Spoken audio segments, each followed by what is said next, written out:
दोस्तों, शकुनी महाभारत का एक ऐसा पात्र है जिसने अपने संपूर्ण जीवन में साजिशों और षड्यंत्र को ही अंजाम दिया। तो दोस्तों, आज हम जानेंगे कि महाभारत में शकुनी को स्वर्ग कैसे प्राप्त हुआ।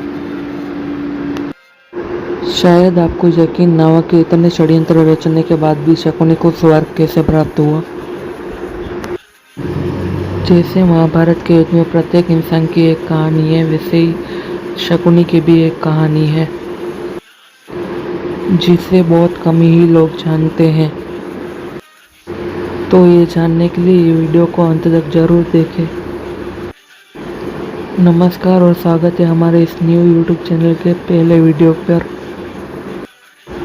मित्रों, शकुनी की कहानी की शुरुआत गांधार से होती है।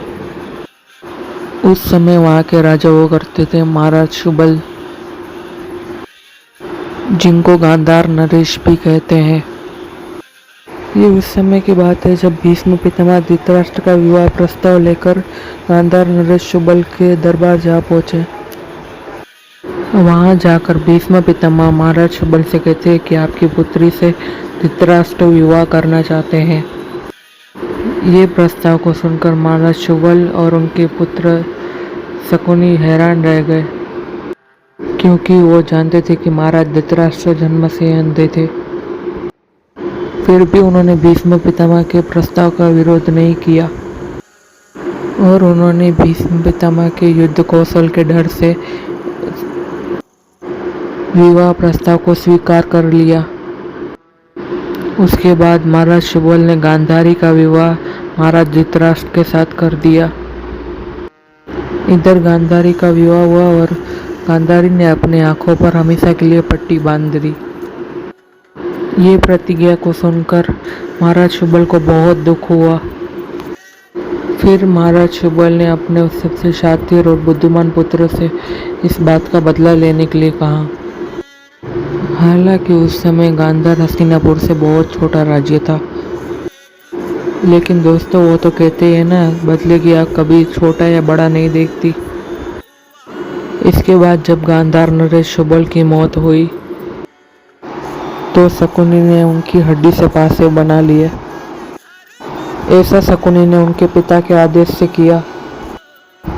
वो वैसे जादुई पासे थे जो कभी शकुनी को जुए में हारने नहीं देते थे। शकुनी के पिता द्वारा बनाए इन हड्डियों वाले पासों से ही हस्तिनापुर के विनाश का कारण आरंभ हुआ। वैसे दूसरी कहानी ऐसी भी है।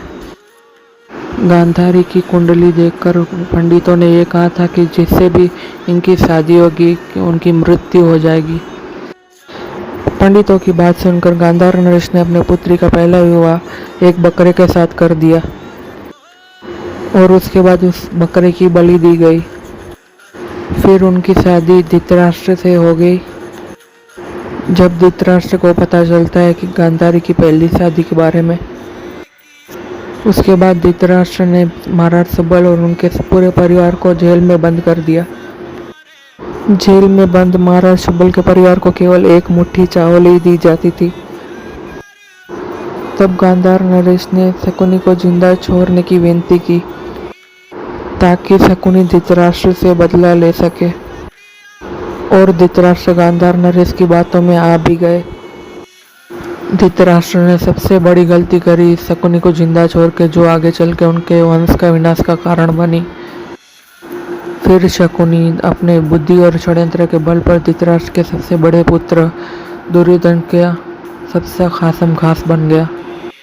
शकुनी के दिल में पहले से एक कौरव वंश के विनाश की बात दिल में बस चुकी थी।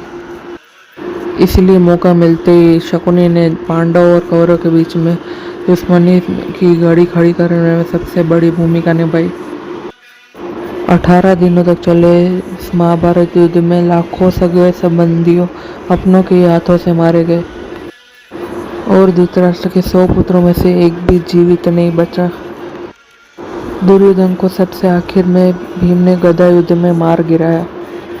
वहीं युद्ध में 18वें दिन हमेशा कुटिल चाल चलने वाले महावा शकुनी की मृत्यु हुई।